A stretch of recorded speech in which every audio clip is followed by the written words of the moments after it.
Welcome to the Andrew Holland Podcast, where we explore the stories of successful people, get insight and advice from individuals who have accomplished amazing things, and dive deep into understanding ourselves as human beings.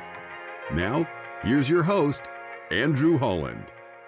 Hello, everyone, and welcome to another episode of the Andrew Holland Podcast. Joining us today is Clay Staires, a nationally recognized business coach, a motivational speaker, and author of two great books that we'll talk about, a state representative in Oklahoma, and the founder of the Leadership Initiative. Clay, thank you so much for joining us, and welcome to the Andrew Holland Podcast. Yeah, thank you, Andrew. It's a joy being here with you today. So your breadth and depth of life experiences in what I would consider a relatively short period of time across so many sectors of the economy, being teacher of the year, coach of the year in Missouri, taking over your family's business that was facing bankruptcy, starting your own business, being an entrepreneur, the Leadership Initiative, to now being in politics is incredible. So for all of us, so we get a good understanding of your professional experience, give us a brief synopsis of your transformation through all of those things over the last 25 years. Yeah, great question. Thanks, Andrew. I think it's all been driven by this internal voice. And I think many of us, I'm going to go ahead and say most, it's definitely your listeners all have this voice, okay? Where we're in the midst of our day and there's this inner voice saying, you know, there's more to me than I have accessed yet. It's not that what I'm doing is wrong or bad. It's just, I know there's more to me. Well, it's been that voice throughout my life that have kind of driven my transformation.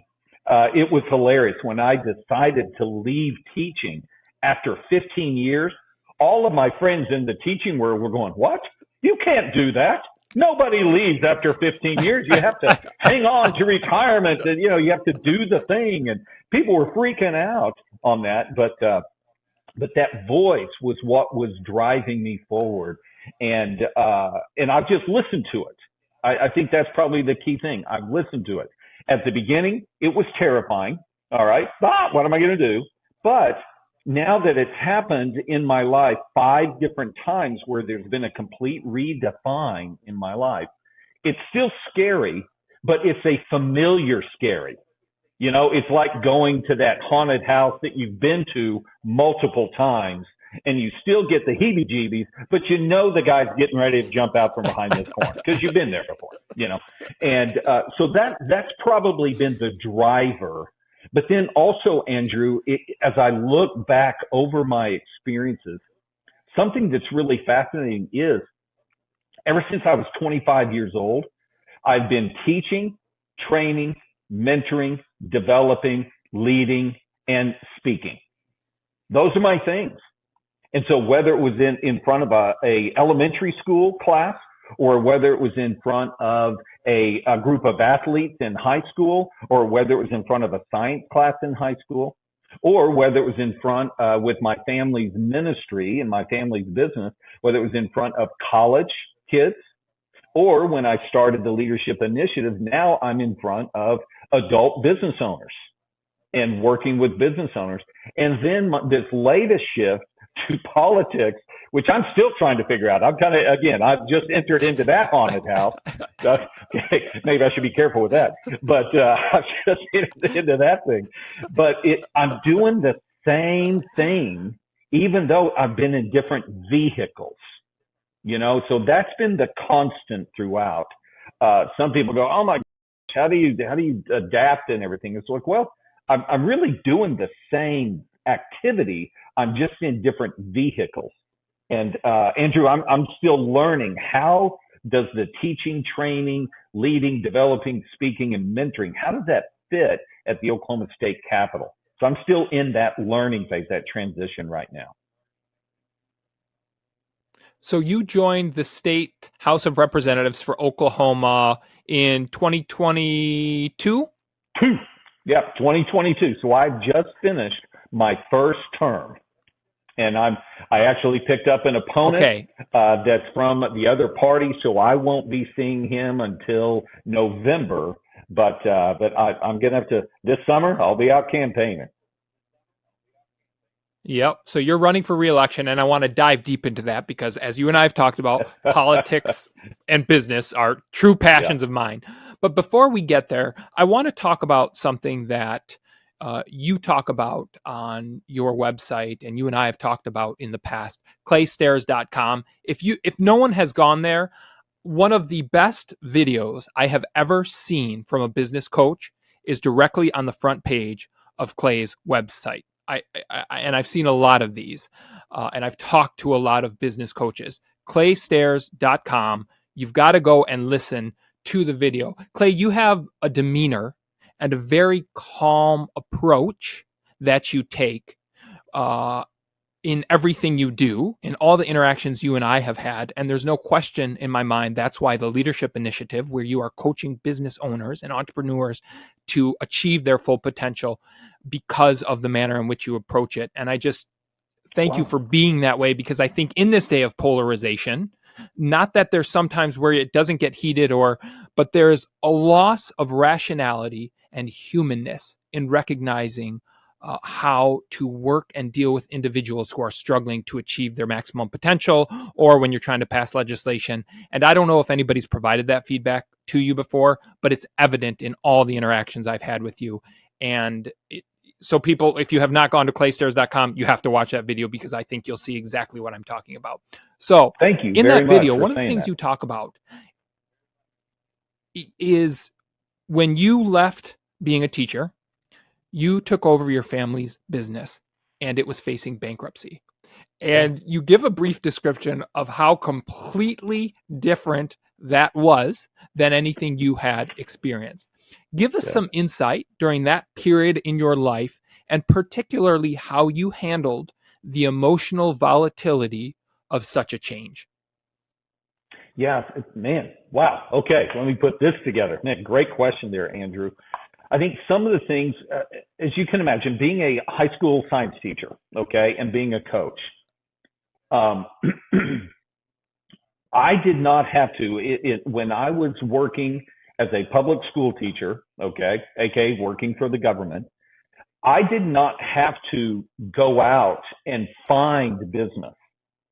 I just walked into my classroom and it walked into the classroom over and over and over. I never did have to learn how to hunt.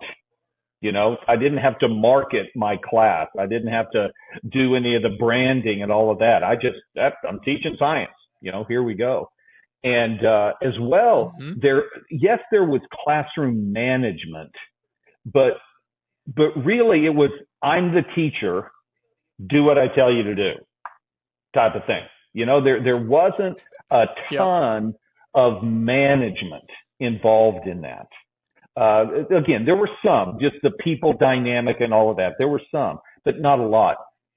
And the final thing is, when I was it's a very defined structure. Exactly. And it's either, you know, play within the rules of the game, or there's going to be problems, you know. And also, when I was a teacher and a coach, there were very few plates to spin. You know, kids are coming in. For the most part, I'm teaching about the same content in every class. You know, there were times where I had different classes, but for the most part, you're teaching the same content. And then when I go out and do the coaching gig, you know, you do have different players and different athletes, but you're kind of doing the same thing year over year over year, you know. And so when I left teaching, it was a very, to your point, it was a very structured and, structured and you could depend on certain things, and not a whole lot of responsibility on my back to keep that train going. And then I entered into the wonderful world of running a business. And hello, completely different. It was like, whoa, man, there were all kinds of plates to spin. And my family's business, my mom and dad started a Christian summer camp and retreat center just north of Tulsa, Oklahoma, called Shepherd's Fold Ranch. And we had 25 horses, a little over 100 acres. We had access to another 300 acres. We had 20 different buildings. We were not on city water, and we were not on city sewer. So, so you can let your imagination run wild there. And so all of a sudden there were Oh yeah. all of these pieces to manage. It wasn't just managing people. It was all of these different moving pieces. And when I came into that business, many of those pieces had not been managed in a long time. And so it was crazy town, and I was the mayor. There were some real issues that we had to work through, and I didn't know how to do it, and again, it was a real bad thing. Again, some of your listeners may be able to relate to this, moving into a new position, where, okay, the handoff was terrible. When I walked into the office and walked into the ranch, I didn't know where the keys were. I didn't know how to turn on the computer. I didn't know passwords, and there was no one there to show me. So it's like, okay, well, here we go. So I think that was, again, for me, I'm a believer. I love the Lord. I think that was the Lord saying, okay, Clay, you've got the teaching thing down. You got the teaching thing. You got the coaching thing. You got the people thing going. What we need to do now is move you into a new area to expand your capacity so you can understand how to manage things. And so that was my baptism into management. And I spent 10 years there at Shepherd's Fold Ranch, and building the team, not only building the team of staff, but also building the team on the board of directors, and just bringing order and structure. And by the time we had finished with that, we also, my wife and I, again, because I'm teacher, trainer, developer, mentor, and all that kind of stuff, you got to start a school, right? Because I'm a teacher, so there we go. So we started a discipleship training school, and just loved doing all of that. But again, after being there, it was about 8 to 8.5 years. All of a sudden, it was that voice again. There's more. There's more. There's more. And I'm going, oh, okay. So after 10 years, we left the ranch, turned it over to another manager. We had all kinds of systems in place. We were an award-winning company at that point. Financials were doing so much better. And by that time, we'd gotten rid of all the horses, and kind of because that program just wasn't working. It was sucking a lot of money out of the business. And we had made some major changes that, as any of your listeners know, as a leader, if you bring change, with that change will come opposition, because you will always have the old guard. You will always have the old guard that even though the old way is not working, they will say it's familiar, and we have kind of worked out a leadership position in the old way. We've kind of carved out our own little fiefdom, and so they will do everything they can to protect that territory.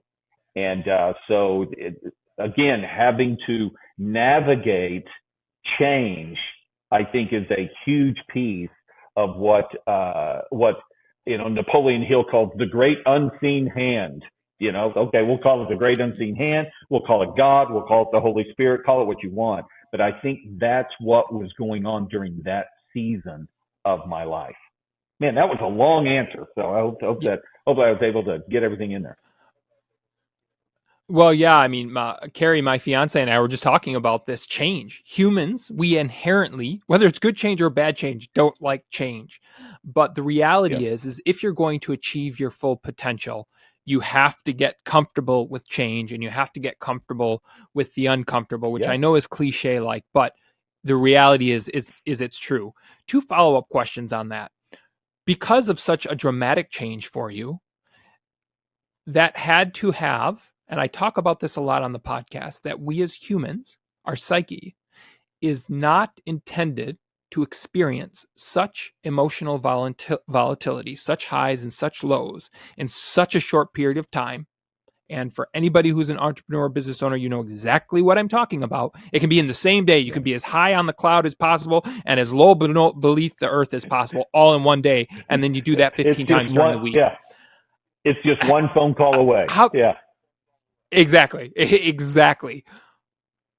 How did you handle that? How did you get through that? And what advice would you give to other people who are maybe making a dramatic life change, that are feeling incredibly overwhelmed or are feeling the weight and the scariness of that emotional volatility?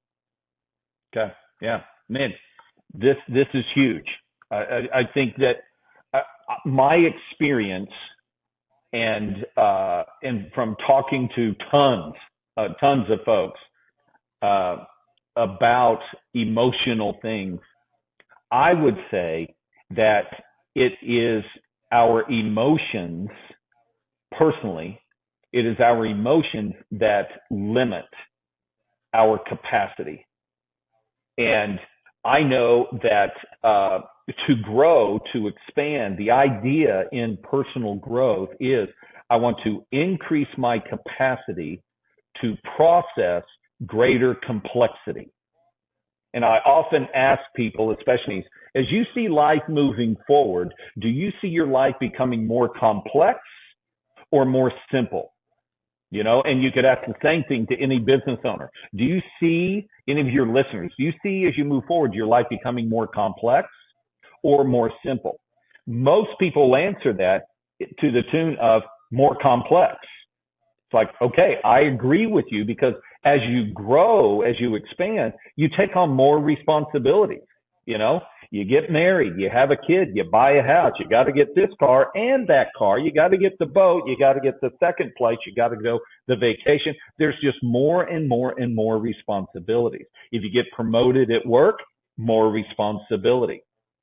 And if the issue is, and I'll use concentric circles here, let's say this is my capacity here, but my responsibility is here.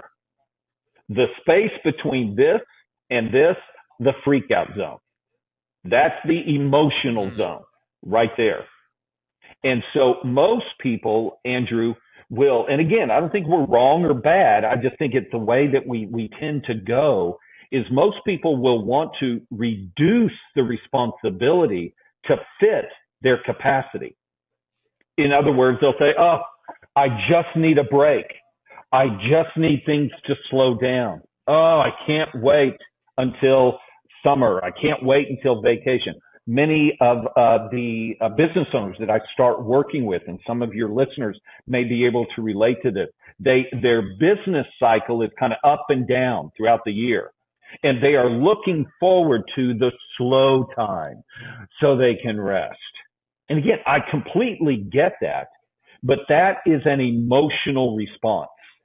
And responding to the increased responsibility, that will always limit your ability to expand. So I think you and I may have talked about this, but I spend time early on with many of my clients talking about the 5 management dragons. There are 5 management dragons that we all, as business owners, just as mature adults, there are 5 management dragons that we have to learn how to slay. And to the degree that we are able to slay these suckers, we can continue to grow and expand. But it's like a video game. If you can't slay the first one, you're screwed. You know, you're not going to level 2 if you can't do the first one, you know. And so and again, just because you slay the first one at the first level doesn't mean that sucker isn't going to show up again at level 2. It's going to keep coming. Again, you get better and better and you begin to recognize. But those 5 management dragons, and they go in order. The first one is the emotional dragon. We have to learn how to manage our emotions. It doesn't mean that we shut off the emotions and we become robots, okay? This is learning how to feel the emotions, but manage the emotions. Okay. If you go all emotional right in the middle of the day because you got that phone call from a sales project or a job you thought you were going to get that was going to be huge and was going to change everything, and they call and say, I think we're going to wait. If you go all emotional, you're screwed, So we've got to learn how to have the emotions, but manage those emotions. And to your question, Clay, how did you manage those emotions? For me, I think the greatest weapon that you and I have to manage our emotions is a strong sense of identity, of who we are, because it's that sense of purpose and identity and self-discovery that becomes our anchor when our circumstances around us begin to shift and change. If we don't know who we are, or here's the tragic thing, if who we are is connected to the external circumstances, then when those external circumstances change, our foundation of who we are, our identity anchor shakes, and now we're in trouble. And that's a whole other story for me of when that happened to me. That happened earlier in my life, in my late teens and early 20s, when I had a couple of situations happen in my life that completely rocked my world because my identity was tied to external things. And so I think that is the main weapon that we have when it comes to becoming less and less influenced by our emotions. And then from that, the second dragon is your time dragon. If you can't manage your emotions, your time is screwed, because time will always be emotional for you. Once you get a handle, once you get a handle on your time, now you can actually begin to focus on managing your work. If you can't manage your time, you're never going to be able to manage the work. And you can't manage your time. Why? Because, oh my God, it's a crazy week. Oh man, I got the call and this and this. It's all just emotion talk. Again, it's not that it's wrong. It's just not helpful when we are trying to run a company or trying to be mature, Once you can manage your work, now you move on to the fourth dragon, which is being able to manage money. And now that you can manage your money, now you're going to hit one where you're actually learning how to manage people. And when you learn when you bring somebody else into your company, I promise you the very first thing that you're going to have to help them manage is their emotions. And here we go again through the whole thing. And if you haven't mastered the management of your emotions, and you bring in other employees that haven't learned how to manage their emotions, you will find pretty quickly that the office will be just one big sitcom. It'll just be one big drama-filled place that kind of sucks the life out of everybody.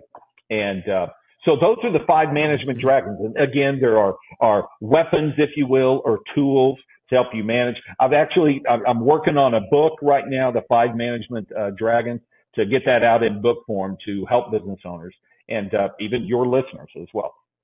I very much look forward to that. And I want to focus on number 1, because obviously time, work, money, and people are really key management dragons that need to be conquered.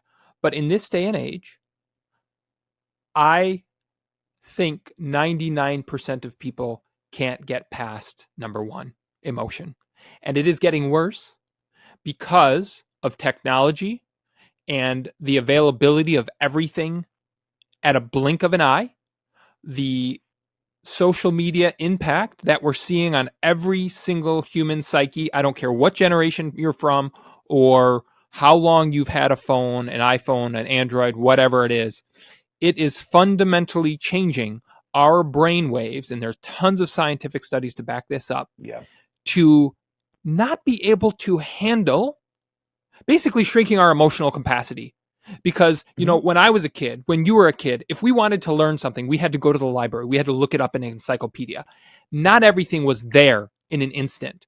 And so those wavelengths, that muscle fiber to actually get what we were looking for, took an extended period of time, effort, work, emotional tolerance. That's all gone because everything's so easy. And I see it in my generation, the generations below me. Heck, it's permeated every generation. And so I want to reiterate what you said and focus on that. What I heard you say, and correct me if I'm wrong, is if you're going to conquer the management dragon of emotion, you have to have a moral compass and a foundation that is your identity upon which you go out into the world and make decisions. It is impossible to try to come up with every single hypothetical that you're going to be faced with, whether in your business relationship, your personal relationship, your friend relationship, your mother, daughter, husband, any relationship. There's 10 trillion hypotheticals that can come up, and you're going to be so overwhelmed and you're never going to be able to know how to respond if you don't have a moral compass and a foundation upon which to always rely on to address every situation that is there. What we're really saying, and what you and I both believe, is that foundation is rooted in God. And what scares me, and I want your perspective on this, especially when you have just entered politics and you're seeing all of the things in politics, and where I think the majority of people listening to this feel that so many politicians simply are like a reed shaking in the wind, and they have no moral compass, and they have no foundation, and they will pander to whoever they need to pander to get elected. And what they think is a representation of strength is nothing but a representation of emotional immaturity, willy-nilly weakness, and the very opposite of strength. But it's prevalent everywhere in society. What say you, Clay? Yeah, that's a loaded question. Yeah. What I have discovered in my first 2 years, of being in office here in Oklahoma, and again, this may change. Talk to me in another 2 years, and I'll have 2 more years of experience to talk from. But what I've discovered here in Oklahoma is there are a lot, many, I'll go as far as say most of the individuals at the state capitol in Oklahoma are good people, great people. In fact, many of them love the Lord. They've had a moral compass based on God from an early time in their life. They've grown up in the church and so on. However, the system that we are put into, the political system, the political machine that we are put into, it doesn't, what's the word I'm looking for?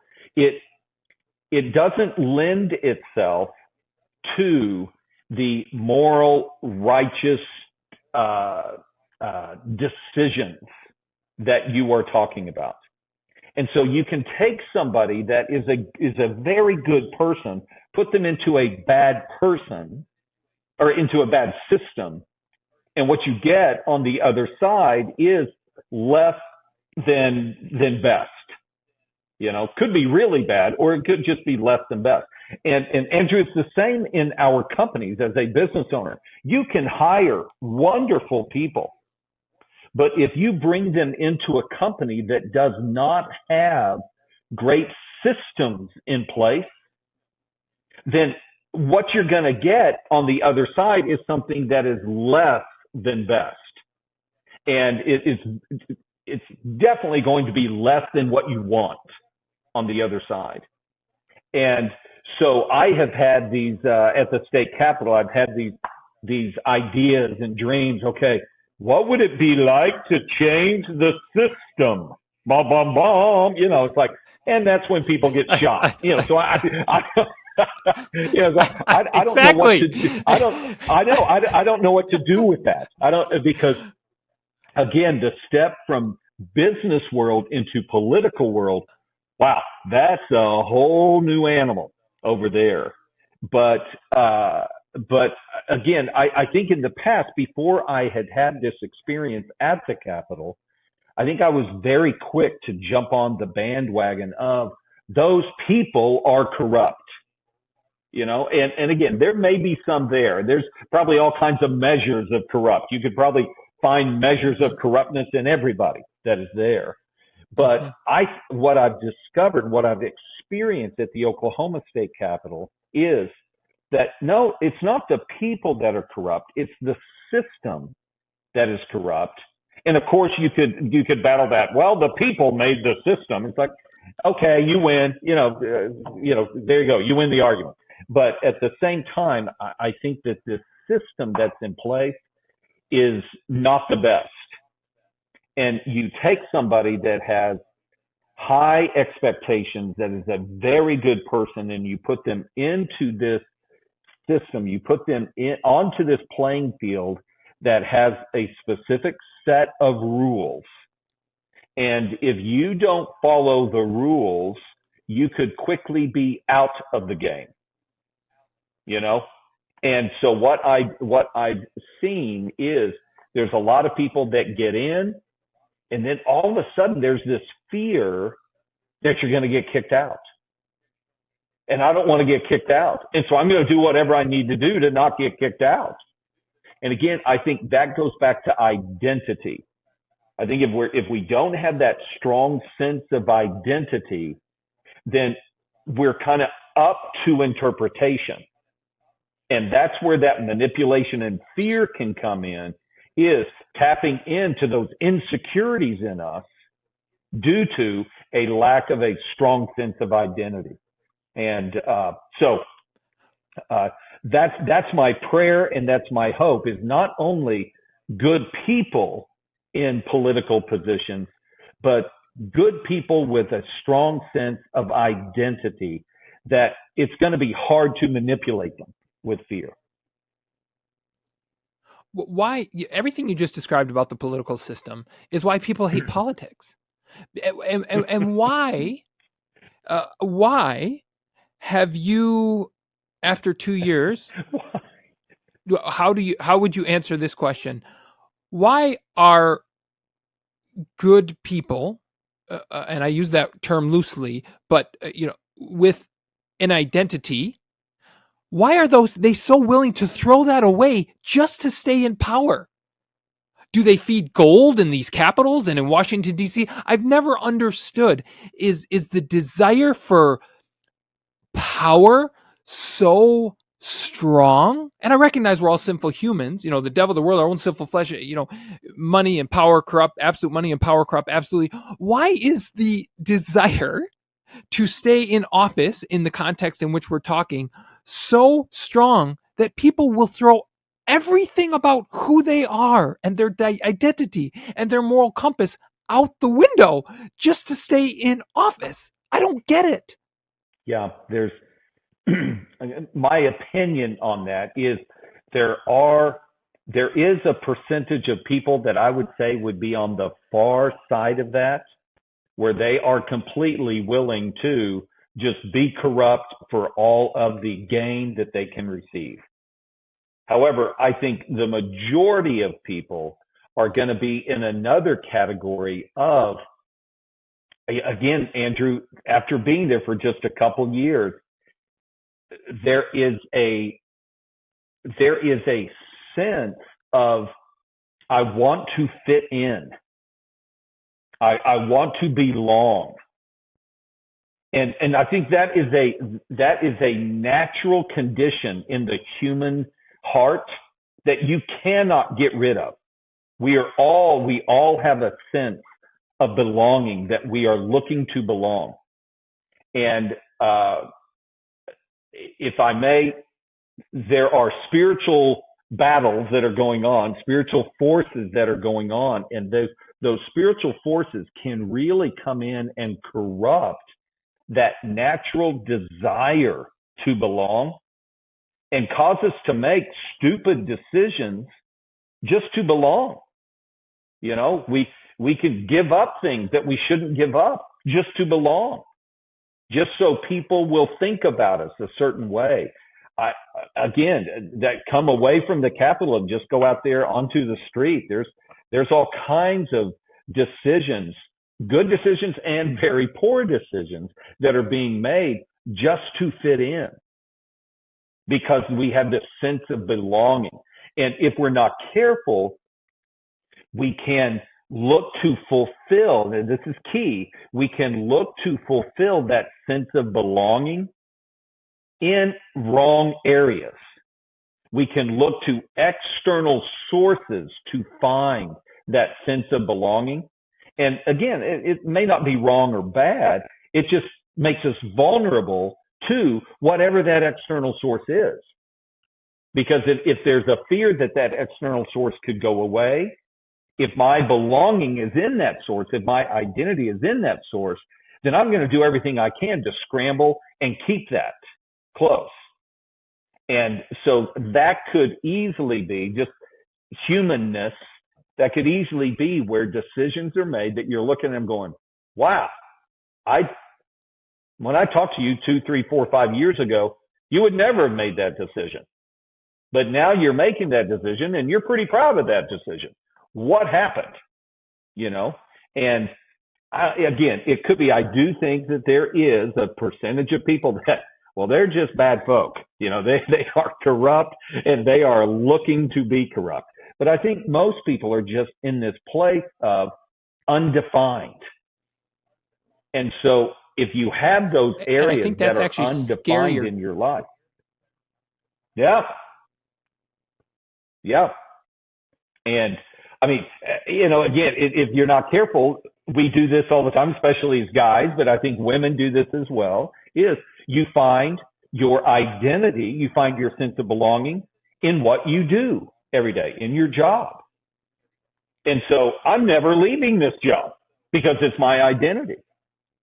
Or if there's a chance that I'll lose it, I'll do anything I can to keep it because of that fear that comes in to manipulate me, manipulate those emotions in me.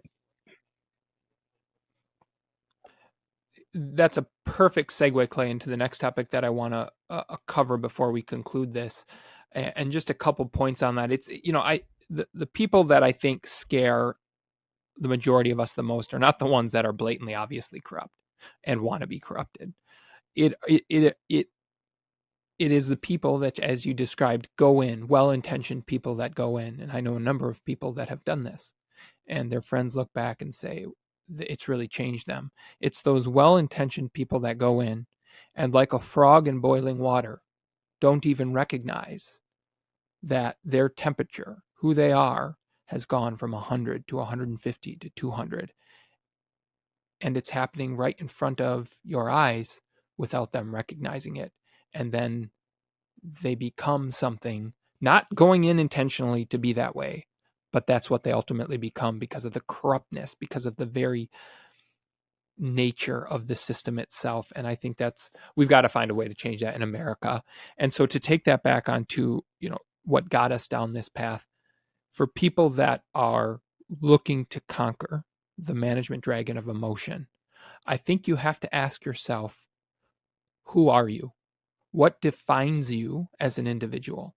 And if it is, as you described, external sources that are outside of your control, if you don't have a solid foundation upon which to make decisions throughout all of your life, and you are letting other external forces make those decisions or change who you are, you need to reevaluate that, because you will never be able to conquer the management dragon of emotion and move on to the second one of time. You never will. And in a society today where I believe emotional intelligence, EQ, is getting lower and lower and lower, I think that's a really important point for all of us, myself included, to evaluate weekly, monthly, if not daily, because it's very easy to have that foundation adjusted without even knowing it over time if you don't have a focus on it every single day. Yeah. Yeah. And also, Andrew, from my experience and from what I've learned personally, I don't know that you can discover the things that you need to discover all by yourself. I think you can only think what you think. And that's why business owners, maybe several of your listeners know what I'm talking about here, where you've got an issue at the office, you got an issue at the company, and you lay in bed at night thinking about what is the solution. And all you're doing is just coming to the same conclusion over and over and over and over. It's not like all of a sudden you go, hey, here's a new idea. You keep coming to the same conclusion because you can only think what you think. And so the idea of having somebody help you navigate that road from where you are to where you want to be is vital. Luke Skywalker, he had Yoda. Frodo had Gandalf. We're all looking for these Gandalf. Neo had Morpheus. Mm-hmm. It helped them navigate. Even Kung Fu Panda had that little white furry thing. Not sure what that was, but everybody, we watch those movies and we go, oh my God, I'd love to have that person in my life. The question is, who do you have? Who do you have in your life that is helping you navigate your thinking? Because I promise you, and this is why we started the discipleship training program at Shepherd's Fold for ages 22 to 26, is because the thinking that you have developed by the time you're 22 will not be sufficient to take you all the way through your 20s. You will have to expand the way you think. You'll have to learn what doesn't fit, because the conclusions that you have drawn up to 22 years of age are not going to be conclusions that are real helpful for you into your 20s. And then, I'm kind of in this thing of like every 10 years, you need to have a little tune up of, okay, what am I thinking? What conclusions have I come to? What is truth to me? And where does that need to be tweaked?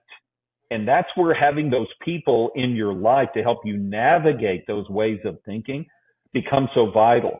And for me as a business coach, that's what I do every single day with my clients, is help them look at situations that they've been looking at. And I'm sure some of your listeners can relate to this. You've had the same problem in your company for a long time, and you've tried multiple different ways to change it, and it's still there. I'm going to get that new idea. I just need to read another book, or something like that. And it's like, give me a call. I'd be glad. Just give me a call. I don't even have to be your coach. Just give me a call. We'll do a phone call. It costs you nothing. Just give me a phone call and let's talk about that. There are other people that will say, hey, Clay, I need some information to help me down the path. Well, this is where I've written 2 books because of this. The Whole Emotional Dragon. I wrote a book all about that. It's called Grow. It's a field guide for personal development. And I encourage your listeners to get the book and read the book. I talk quite a bit about the concentric circles and how we grow in concentric circles, and how just that thinking in and of itself can really be revolutionary in our life. But then also, if you're a business owner and you're looking for a Yoda, you're looking for a little green guy, okay? I can get masked. I can make my voice sound really weird if you want, type of thing. I can get a big beard, a big hat, and we can do Gandalf, do the role play if you want.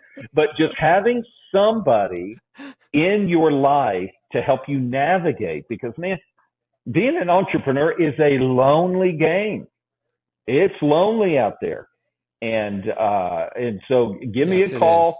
Come to my website, claystaires.com, phone number 918-798-0852, 918-798-0852. That is my cell phone, okay? It's not the office line. I will be the one that will pick it up, all right? So give me a call, and let's have these conversations. And that's the perfect question to ask, Clay. And for those of you who feel stuck in the business, and that's where I want to head next, you've got to talk to Clay, because it's clear that he can help you get past that.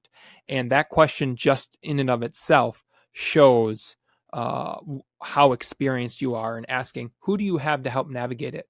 And, if it's on the personal side, therapist. If it's on the business side, a business coach. There's counselors, there's mentors, there's all sorts of things. And I think that's such a good question. On that note, and this is what you help your business clients do.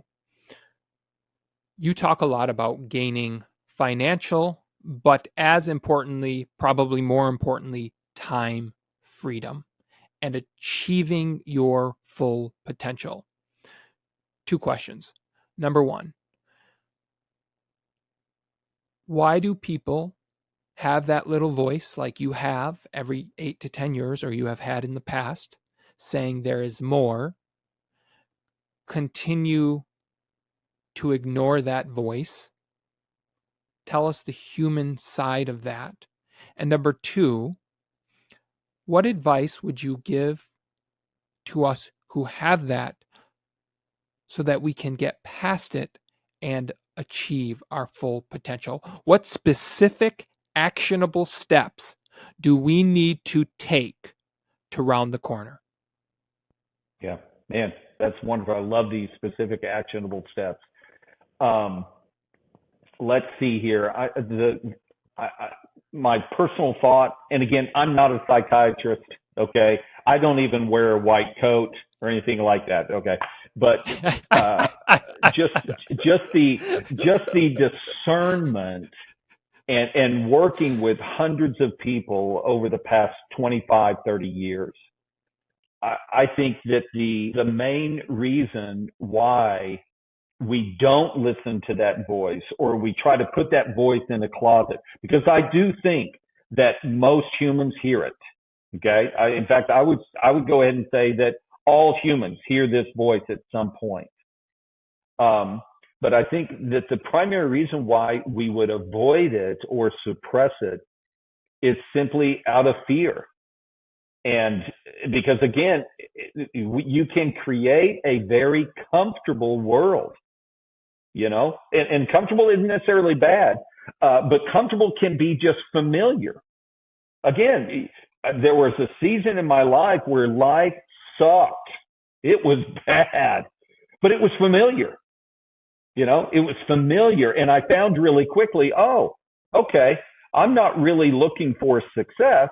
I'm looking for comfort is what I'm looking for. And even with many business owners, they say they want to be successful. Fantastic. Okay. But on the road to success, as we walk them down our proven path to building that company that you talked about, they find that, I really like where I am right now. I'm comfortable. And many times as humans, we stop at comfort rather than pressing on to the bigger mark of success, the bigger mark of fulfillment, if you will. So there's a lot of dragons out there to slay. And if you leave that comfortable spot, I remember reading a lot about your comfort zone and all that kind of stuff. There's dragons out there, and they are real, and you can get slaughtered. There is a chance you could fail, but I think that fear of failure, that fear of failure is what from taking action. Robert Kiyosaki, the Rich Dad, Poor Dad guy, I remember talking with him. I've been on his show a couple times, and I've had what an honor to meet him. But the idea, he said one time, Clay, the path for an entrepreneur is act, fail, learn, adjust. Act, fail, learn, adjust. Act, fail, learn, adjust. Most people are afraid of failure, so they don't act. And it's that fear of failure that keeps them from taking action. And so the remedy for me with clients that I work with and people that I work with, man, you can imagine being one of my kids.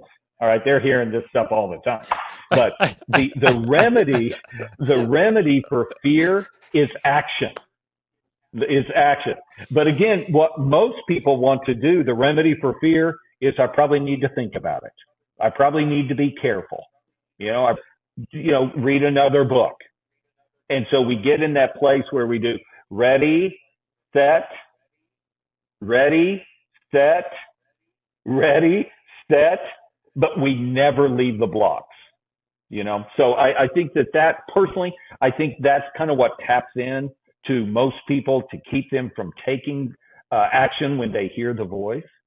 And, but for those of you that are hearing this voice, you may even heard this voice last night in a dream, or you woke up this morning, you know, I think there's something more. And all of a sudden you're going, oh my God, has Clay been following me around? What's going on here? Actionable steps for that. Actionable steps for that. Number one, call me. Call me. And again, there may be several other people out there you can call. I don't know those people. I know me. I know that I have done this for years. And I know that this is actually not only that God has given me, but I've been able to use it and sharpen it into a real talent now.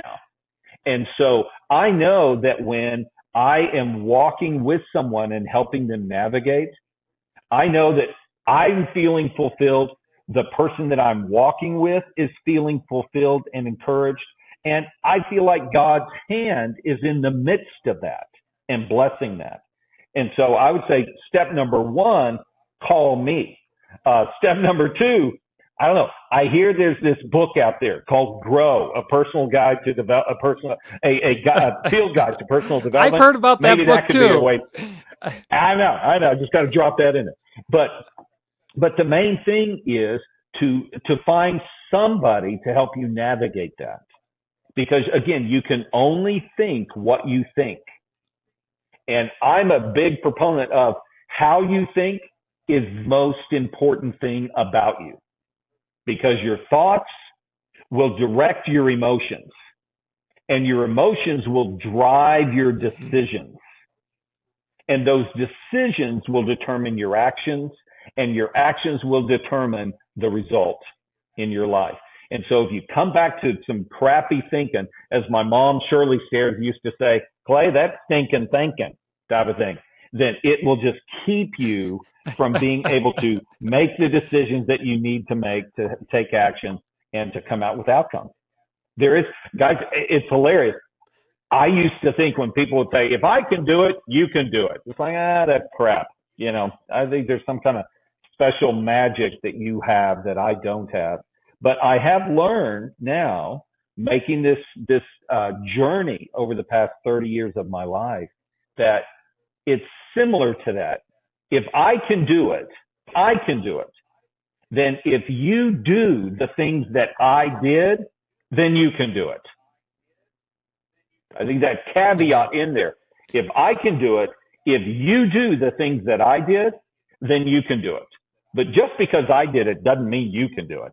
You know, you've got to take those same steps. You got to take that same action. One of the things that you talk about, and I think it's really important for everybody to consider or to think about, and this is something that if you call Clay, talk to Clay, and I think it's worth noting that even you, when you were looking to make an adjustment, called a business coach, and you were meeting with your business coach weekly to make those life transitions, which I'm sure was uncomfortable to, number one, admit, I'm stuck. I know I have more potential in this. Not only from teacher of the year and state coach of the year, and then into your family's business. And then after 8 to 10 years, turning that around, and then into your own business, the leadership initiative. And then, after 10 years, almost exactly 10 years, getting into politics, you've done the exact same thing that you're telling all your clients to do. And I think that is the sign of any good business coach. Someone who doesn't just tell you what to do, but has actually done all of these things themselves.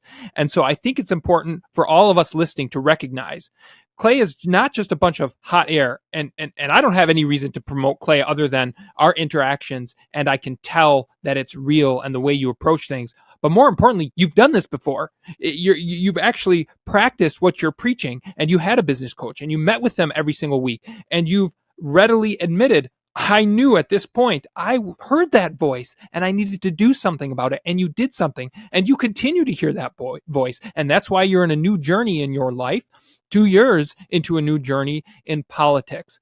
And one of the things that you talk about So I think that's important for everybody listening to recognize. There are a million business coaches, mentors, yada, yada, yada. One of the biggest things that I always ask or look for is, have you done it? Have you done it yourself?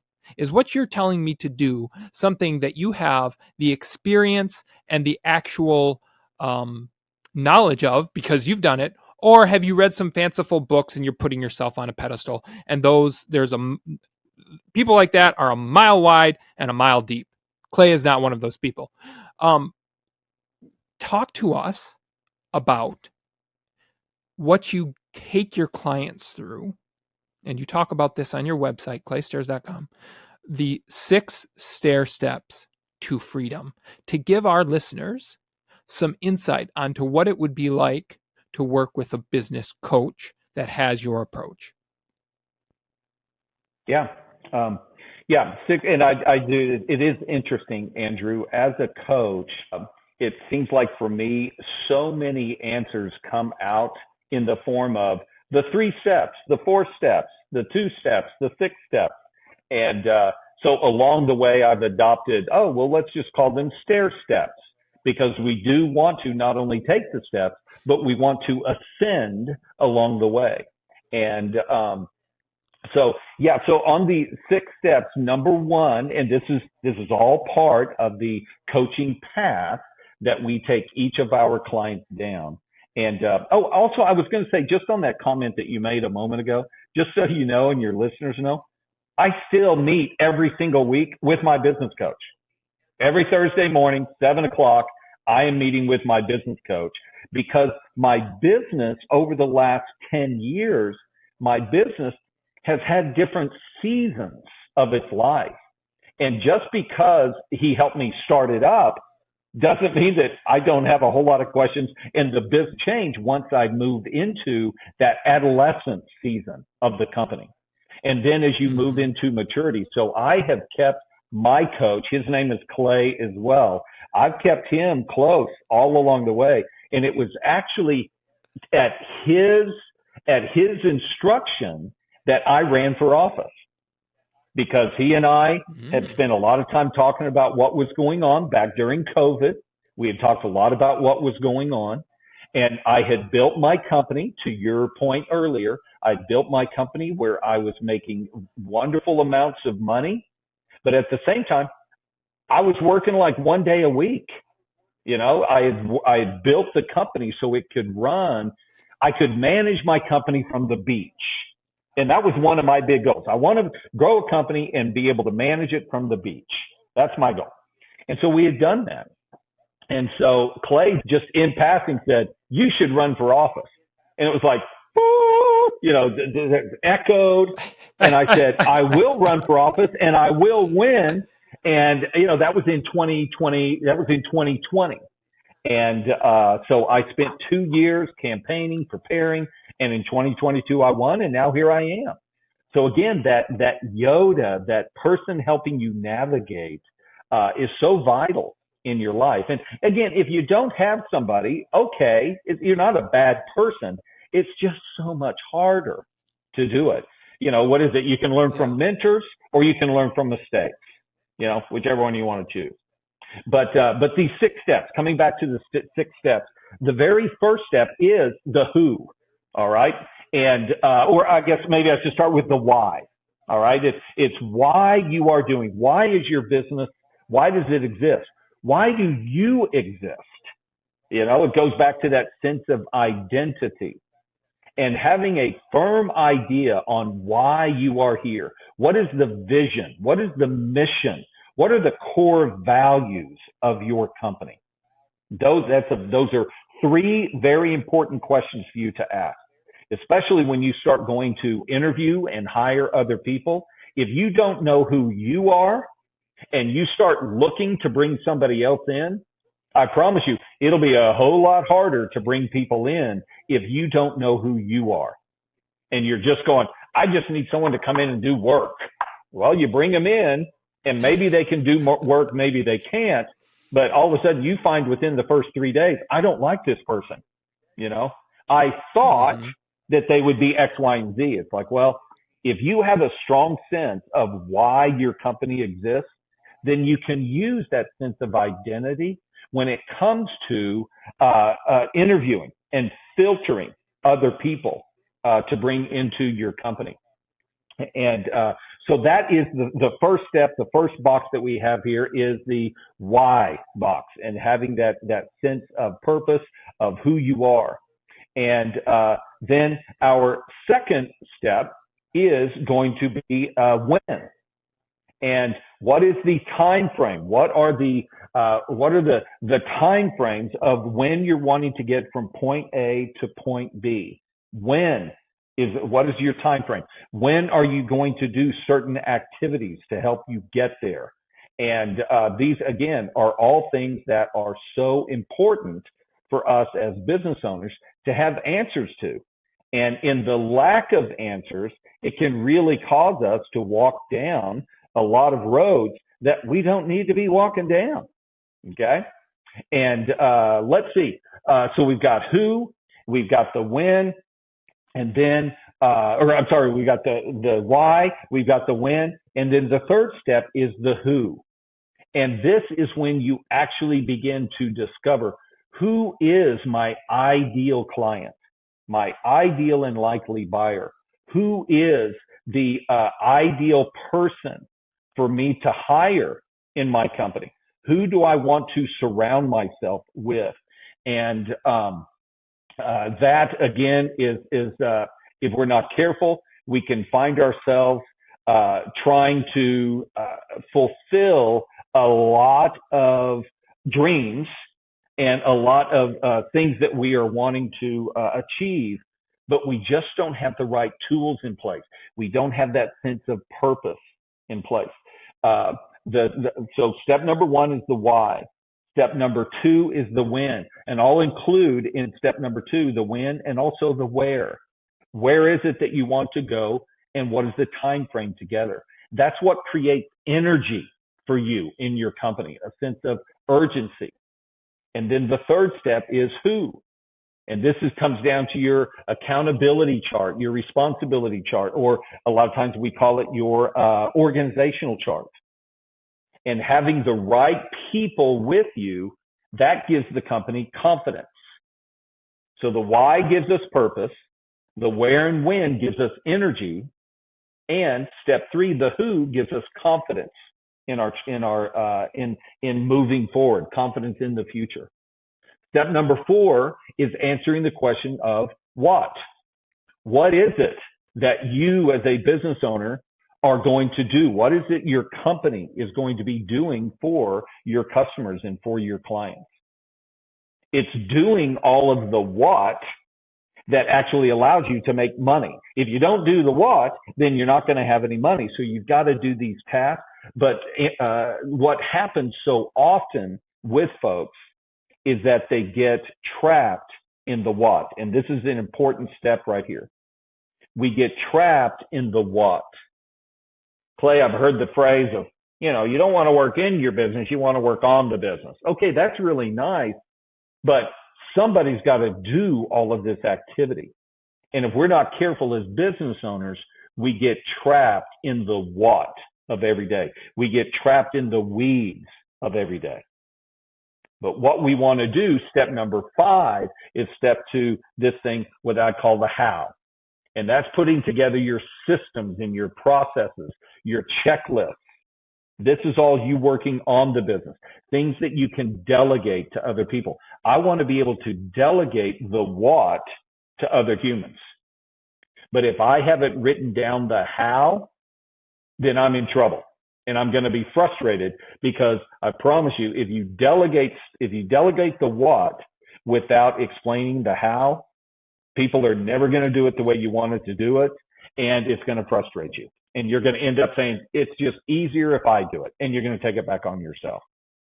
And then finally, we get to step number 6, and that's the what about. That's all the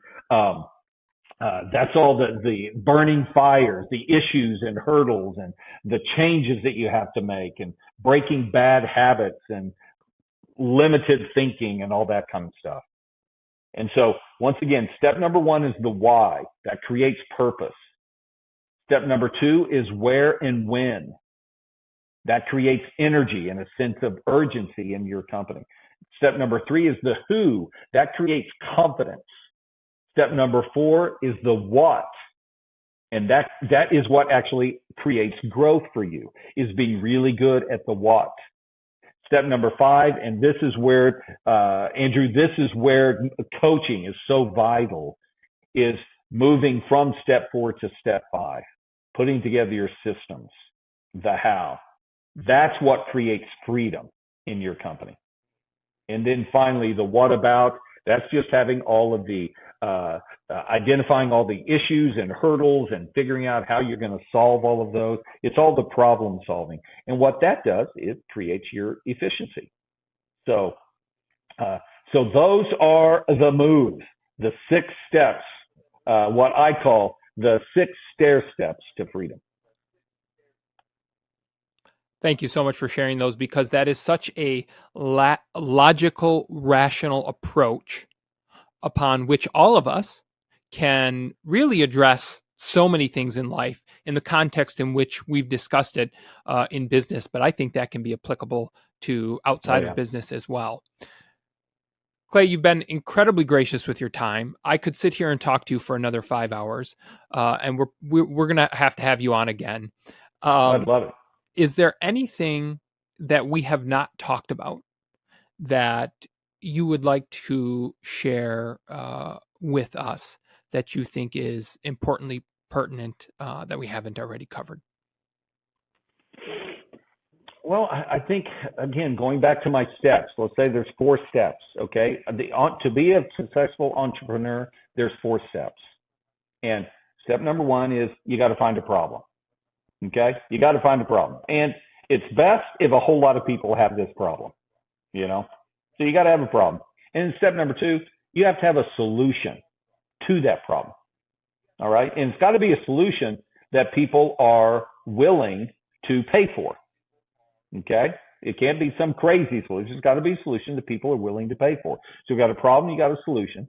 Step number 3, what we have to do is, like I said, you've got to be able to get people to pay for your solution. People see value in your solution and they're willing to transact with you. You give me a solution, I give you money. Or, I don't know, I give you goats, you give me a solution. However you want to work out that transaction and what the transaction looks like. But there's a transaction that goes on. I will give you something of value because you're giving me something of value. And then once you have done that, then step number 4 is you want to nail it and scale it. Okay? Nailing it means you want to figure out how to provide that solution over and over and over and over and over again. Nailing that process, nailing those systems. If you have a company where every solution is tailor-made to the individual person, your individual customer or client, that's beautiful. We call that an art, okay? And it's very, very difficult to scale an art. You can make a whole lot of money, but you're probably going to have to go to work every day. Okay, you're not really going to get time freedom if you have an art.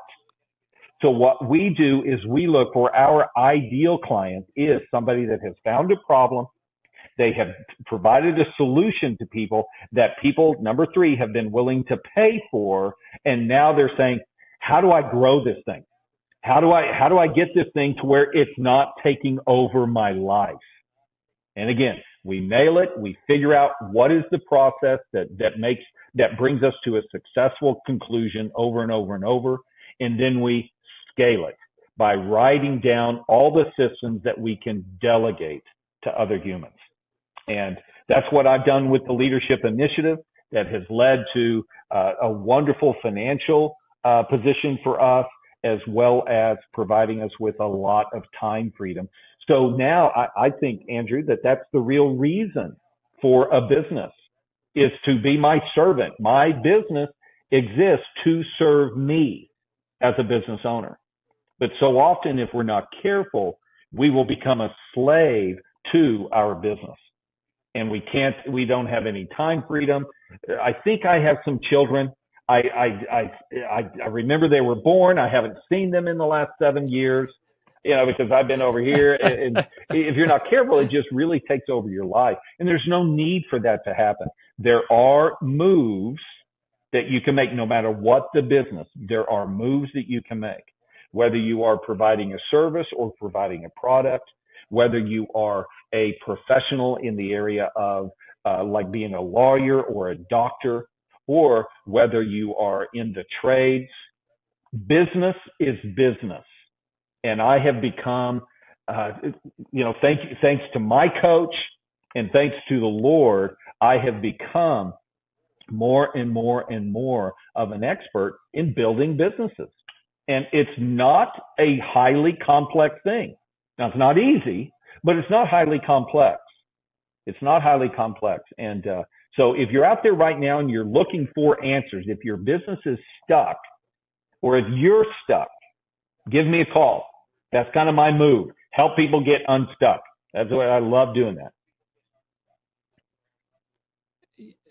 And it's clear that you have the experience and the knowledge to help all of us do that. Thank you so much for the incredible conversation. ClayStaires.com. If you want to learn more about Clay's business, the Leadership Institute, and how he can help you, we will have the link to both of his books, Grow, The Field Guide to Personal Growth, and Just Don't Suck, Shine Like a Star in the Universe of Employees. We didn't talk a lot about that one, but that's a great book that you need to check out, especially in this day and age. We'll have both those links. And we're so thankful that you joined us today, Clay. And we look forward to that next book about slaying those 5 management dragons. Oh, yeah. Yeah. Thank you very much, Andrew. I enjoyed the conversation. This is very smooth, very easy to talk with you. I sure appreciate this. Thank you so much. We appreciate it. Have a great day. You too.